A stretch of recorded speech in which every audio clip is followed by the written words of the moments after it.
지난주에 우리가 어떤 이야기를 다뤘죠? 우선 제목을 한번 읽어볼까요? 시작. 재폭탄을 품지 마. 우리 혹시 폭탄 돌리기 아나요? 우리 친구들? 옛날 그렇게 해서 막 갖고 있다가 뭐 하면 그 사람한테 전달 하다가 펑 터지는 폭탄 게임이 있는데, 이와 같이 우리 가운데 죄가 우리 안에 계속 머물러 있으면 어떻게 돼요? 폭탄은 언젠간 터져 버린다는 것을 우리가 잊지 않았으면 좋겠어요. 우리가 지난 시간엔 죄에 대해서 살펴봤어요. 죄가 어떻게 시작됐는지. 그쵸? 성경에 죄는 어떻게죠? 하가 뱀의 유혹에 의해서 선악을 알게 하는 나무의 가시를 따먹음으로써 죄가 시작이 됐다고 했어요. 그런데 죄라는 게 단순히 과일을, 그 선악을 알게 하는 과실을 따먹은 그게 문제가 아니었어요. 그 아담과 하의 마음속에 무엇이 생겨났다고 했어요? 하나님에 대한 의심, 불신, 하나님에 대한 뭔가 원망, 그러한 것들이 생겨나고 그것들이 자람으로써 어떻게 돼요? 그것을 따먹은 죄의 결과를 만들어냈다라고 했습니다. 이처럼 아담과 하와의 죄는 하나님의 말씀과 통치를 거부하고 저항하는 불신앙이었어요. 그런데 이 아담과 하와의 죄는 그들로부터 이렇게 죄가 생겨나서 끝나는 것이 아니었어요. 그 죄는 어떻게 됐어요? 유전되어졌어요. 여러분, 여러분의 모습은 누구를 닮았어요? 누구를 닮았어요? 엄마 아빠 다 닮았죠? 혹시 나 엄마 아빠를 닮지 않았어 하는 친구 있어요? 아니요. 우리는 뭐든지 하나라도 부모님의 모습을 닮았어요. 그 이유가 뭐죠? 부모님의 유전을 받았기 때문이에요. 이처럼 죄라는 게 뭐 어떻게 돼요? 계속 유전되어 오기 시작했다라는 거예요. 그런데 이 죄는 하나님과의 관계뿐만 아니라 어떤 관계? 사람과의 관계, 그리고 하나님이 만드신 이 세상 모든 만물과의 관계도 끊어놓고 망가뜨려 버렸다는 것을 우리는 보게 되었습니다. 그렇지만 하나님께서 이렇게 불순종의 길을 가는 아담과 하와를 포기하셨다고 했나요? 포기하지 않으셨어요. 하나님께서는 그들을 위해서 희생을 통해서 가죽옷을 입혀주셨어요. 왜냐하면 그들의 부끄러움과 수치를 하나님께서 가려주셨다는 거예요. 그뿐만이 아니라 여자의 후손을 통해서 그들의 죄를 해결할 메시아를 보내주시고 뱀의 머리 사단을 이길 그 아들을 보내셔서 우리를 구원하실 것이라는 약속까지도 하나님께서 주셨습니다. 하나님은 그렇게 한 사람을 향한 사랑과 은혜가 늘 한결같았지만 그 사랑을 받았음에도 불구하고 사람은 어땠어요? 죄의 늪에 끊임없이 빠져 들어갔어요. 우리가 조금 어려운 단어를 하나 다뤘었죠. 지난주에. 이걸 읽어볼 줄 아는 사람. 헬라어예요. 헬라어. 하마르티아라는 단어예요. 하마르티아. 지난주에 그 뜻이 무엇이라고 했죠? 화살이 광역에서 벗어나다라는 의미를 가지고 있다고 했어요. 하마르티아. 화살이 광역으로부터 벗어나다. 이처럼 우리가 하나님을 향해 나아가야 되는데 하나님으로부터 벗어나 버린 거예요. 왜? 죄가 우리 마음에 들어오는 그 순간부터 하나님을 향한 그 시선이 다른 곳으로 돌아서다 보니까 하나님으로부터 점점점 멀어지고 벗어나 버린 거예요. 그것이 무엇이다? 죄라는 거예요. 오늘 이 시간에는 죄가 어떻게 더 확장되어져 가고 그럼에도 불구하고 이 죄를 어떻게 하면 이길 수 있는지에 대해서, 이겨낼 수 있는지에서 오늘 이 시간 함께 살펴보려고 합니다. 그 전에 우리 친구들, 우리가 살아가다 보면 우리는 두 가지 생각이 마음속에서 막 싸울 때가 있어요. 그리고 하나를 선택해야 될 때가 있어요. 그쵸? 그럴 때들 종종 있잖아요. 그쵸? 그 선택에 대해서 한번 살펴보고 우리 말씀 이어가도록 할게요. 두 가지 예가 있어요. 여러분, 혹시 길을 가다가 길바닥에 100만 원 현금 뭉치가 떨어져 있어요. 그런 경우가 흔치는 않겠죠? 그렇죠? 100만 원이 떨어져 있어요. 여러분의 선택은 나는 이거를 경찰서에 가져가서 신고한다. 아싸! 이게 웬 떡이야. 아무도 보지 않으니까 내 주머니 속에 쏙. 어떤 것을 선택하겠습니까? 마음속으로 이야기해 주세요. 마음속으로. 자, 또 한 가지. 어느 날 친구들 한 10명 정도가 서로 어울리다가 어느 한 친구가 단톡방을 만들었어요. 그런데 그 단톡방에 한 명만 빠져 있던 거예요. 그리고 그 단톡방에서 그 친구에 대한 험담하는 이야기들이 막 오고 가고 시작했어요. 여러분의 선택은 그 대화방에서 침묵하거나 대화방에서 나간다. 또는 나도 그 대화에 함께 합류한다. 좀 어려운 부분일 수도 있을 거예요. 한번 마음속에 실질적으로 한번 질문을 던져보고 선택해 봤으면 좋겠어요. 이처럼 우리는 살아가다 보면 원하던 원하지 않던 뭔가를 선택해야 되는 때가 있어요. 어쩌면 우리의 양심과 우리의 마음은 정답을 알고 있어요. 그 정답은 뭐죠? 선하고 착한 것을 선택해서 행하는 거예요. 그렇지만 우리는 살아가다 보면 그렇지 못할 때가 있어요. 왜냐하면 주변 환경과 상황과 여러 형편들이 우리의 마음이 그것을 선택하지 못하게끔 만들기 때문이에요. 그런데 그 선택의 자리에서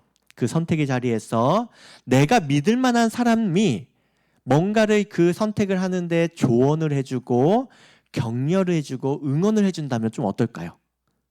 그 선택에 있어서 조금 더 바르고 선하고 착한 일을 하는데 용기를 내고 그것을 수월하게 해낼 수 있는 힘이 생기지 않을까라는 생각이 듭니다. 그런데 오늘 읽은 말씀 속에서도 이 두 가지의 갈림길에 서 있던 사람이 있었어요. 그 주인공이 바로 가인이라는 사람이었습니다. 가인은 아담의 첫째 아들이었어요.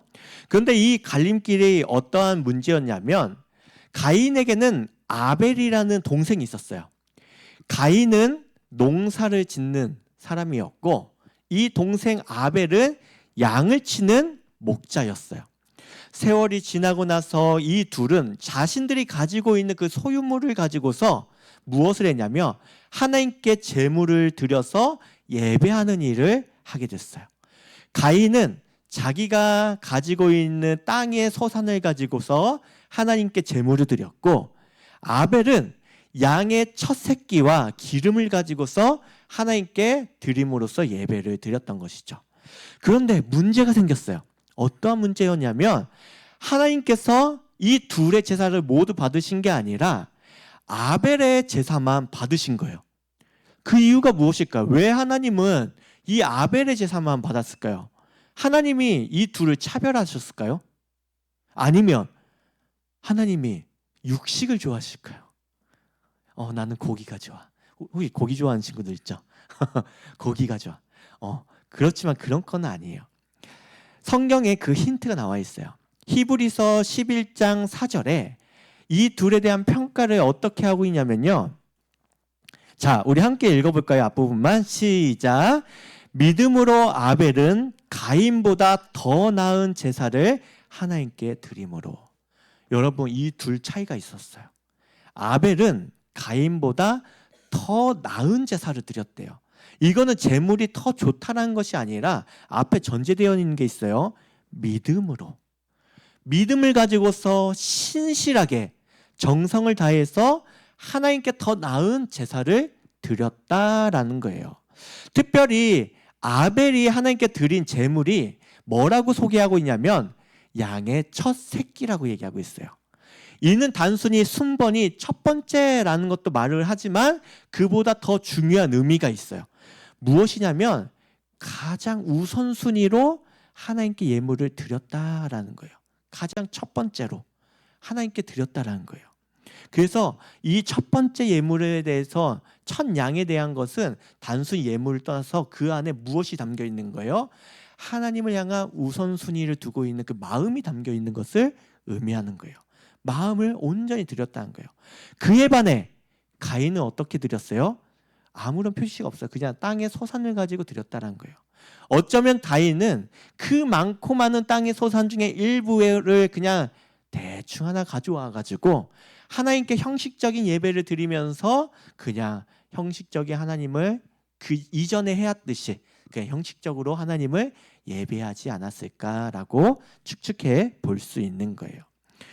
이때 가인, 자기의 재물을 받지 않는 그 하나님에 대한 그 가인의 행동은 무엇이었을까요?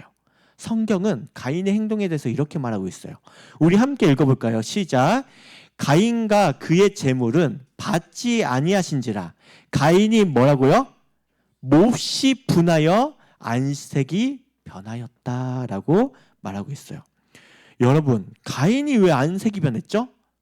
자기의 재물을 하나님께서 받지 않았기 때문에.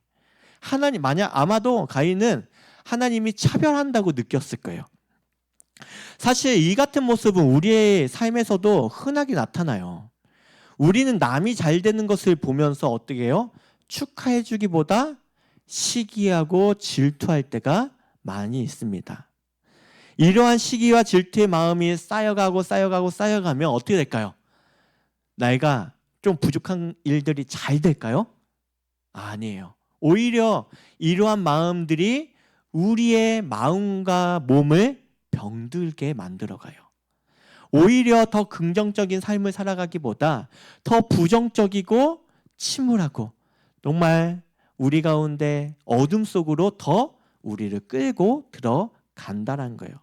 이처럼 죄라는 것은 우리의 마음을 갉아먹는 기생충과 같아요. 쌀통에 벌레 한 마리가 딱 들어갔을 때 그것을 봤을 때 바로 잡아서 꺼내야 되는데 그래서 그만 내버려 두면 어떻게 될까요? 그 기생충 한 마리가 어떻게 돼요? 쌀통에 있는 쌀을 전부 갉아먹고 알을 낳고 싹 썩게 만들어 버리듯이 어쩌면 우리 가운데 있는 작은 생각들, 죄의 생각들이 우리의 마음을 갉아먹고 썩어지게 하고 한다는 거예요. 가인은 자기의 재물을 거절한 것에 대해서 몹시 분하고 시기하고 질투하는 마음으로 인해서 더욱 그 삶이 어두워지어가고 좀먹어 들어갔습니다.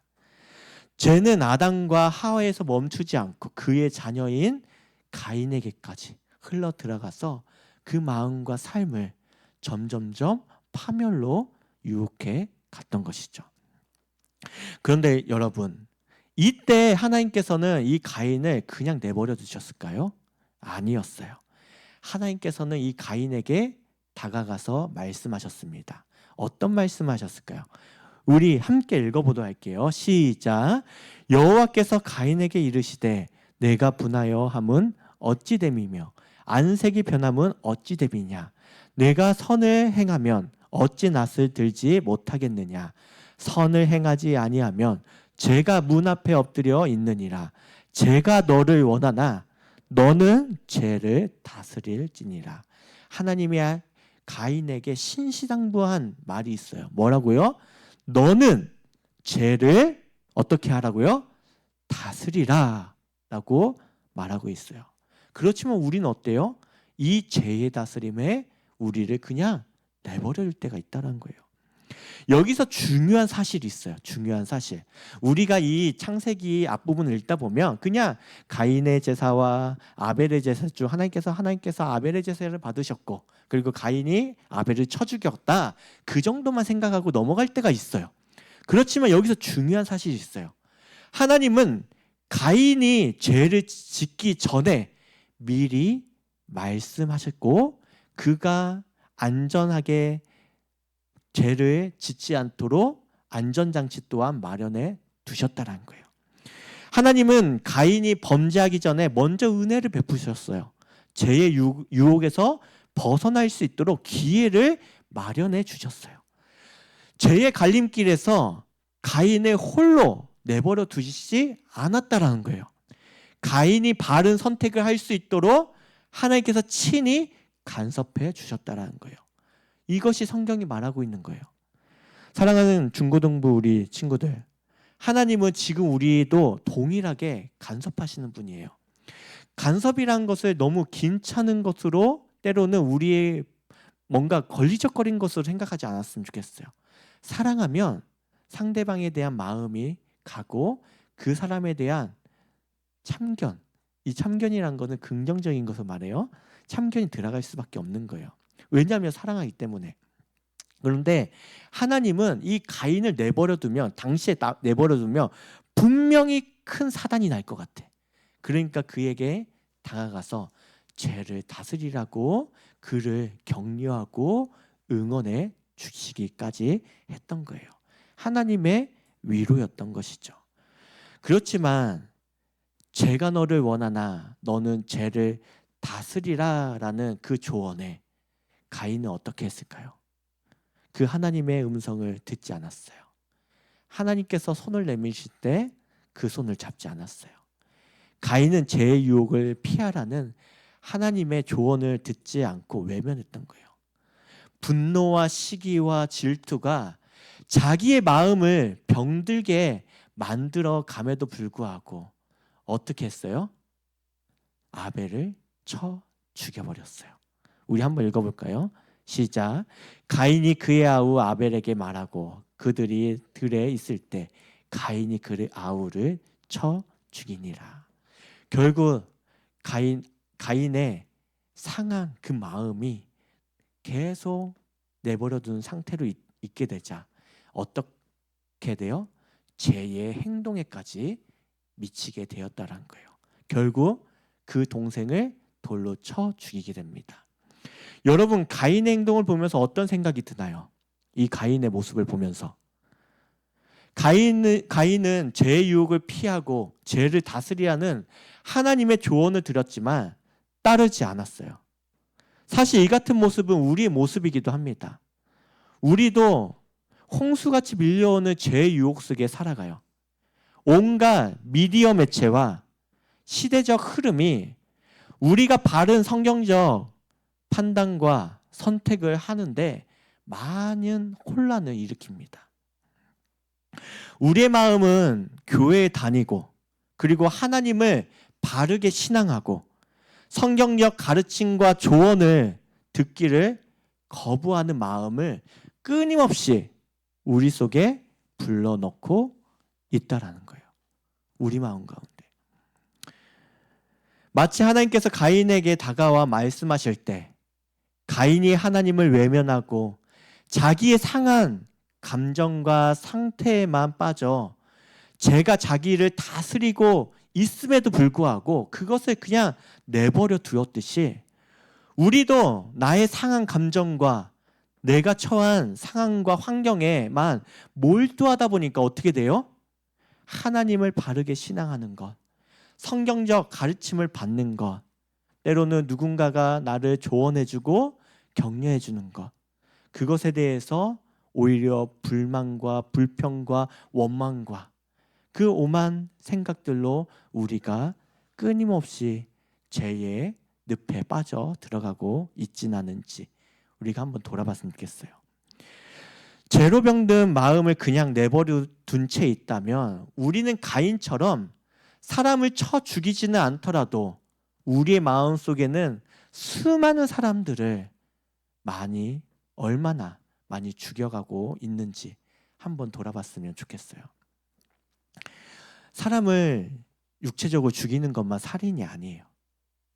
우리 마음 속에서 누군가를 미워하고 끊임없이 증오하고 그를 마음속을 죽이는 것 또한 성경은 살인이다라고 얘기하고 있어요. 죄가 결코 작지 않다라는 것이죠. 여러분, 우리의 모든 죄를 다스릴 수 있는 믿음의 사람들이 되었으면 좋겠습니다. 목사인 저도 여러분과 크게 다르지 않아요. 목사님이라고 뭐 크게 성인이 된 게 아니에요. 저도 많은 사람들에게 인정받고 싶고 칭찬받고 싶고 나보다 잘된 사람들이 있으면 시기심과 질투심이 이렇게 마음속에 일어날 때가 있어요.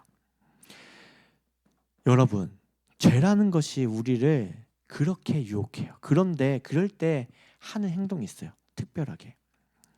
생각하기를 멈춰요. 생각하기를 멈춘다는 것은 그냥 멍하니 있는 것을 말하는 게 아니에요. 뭐냐면 내 생각이 나를 어둠 속으로 끌고 가게 하는 그 사건에 대해서, 그 문제에 대해서 몰두하고 집중하고 있는 그 생각을 멈추는 일을 하는 거예요.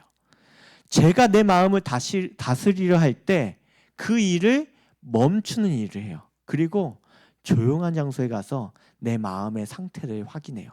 그리고 점검해요. 그리고 하나님께 솔직하게 털어놔요. 하나님, 내가 지금 이렇게 분하고 화난 상태가 있어요. 왜 그런지 돌아보고 그것을 하나님께 털어놓으며 기도합니다. 왜냐하면 나를 온전히 돌아보지 못하고 하나님께서 나에게 죄에 대해서 깨닫게 하실 때 그것을 외면하게 되면 어떻게 돼요? 가인처럼 그 문제에서 헤어나올 수 없게 되는 거예요. 그래서 우리는 끊고 멈추는 행동을 해야 되는 거예요.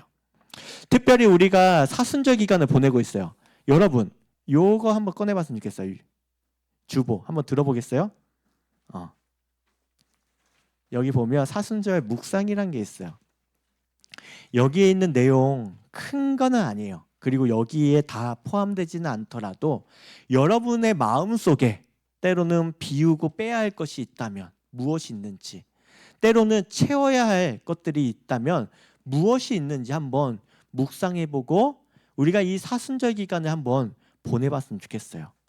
왜냐하면 이러한 죄가 우리의 마음을 유혹해 들어올 때 이를 멈추는 훈련을 우리는 해야 되기 때문이에요.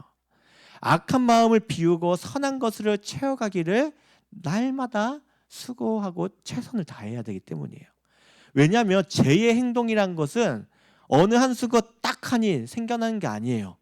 가인과 같이 상한 마음을 그냥 내버려 둔 채로 있고, 때로는 하나님의 말씀이 들려오고 양심적인 반응이 있는데도 불구하고 그것에 대해서 반응하지 않을 때 어느 순간 나도 알지 못한 그 순간 그런 악한 죄의 행동을 하게 된다라는 거예요. 그렇기 때문에 평소부터 우리가 거룩에 이르기는 연습을 해가야 되는 거예요. 이렇게 죄를 다스리지 못하고 지배받아 동생 아벨을 죽인 가인, 결국 아벨은 동생을 죽이고 말았어요. 그때 하나님께서 그를 즉각 심판하셨을까요? 그렇지 않아요. 하나님께서는 다시 한번 아벨에게 다가가서 이렇게 말씀하셨습니다. 우리 다 같이 한 번 더 말씀 읽어보도록 할게요. 시작. 이르시되 내가 무엇을 하였느냐? 내 아우의 핏소리가 땅에서부터 내게 호소하느니라. 아이고, 앞부분 안 읽었네. 자, 앞부분 시작. 여호와께서 가인에게 이르시되 내 아우 아벨이 어디 있느냐? 그가 이르되 내가 알지 못하나이다. 내가 내 아우를 지키는 자이니까. 이르시되 내가 무엇을 하였느냐? 내 아우의 핏소리가 땅에서부터 내게 호소하느니라. 여러분, 하나님께서는 세 번째로 가인을 찾아가셨어요. 그리고 그에게 회개해야 할 기회를 주셨어요. 그렇지만 가인은 어떻게 했을까요?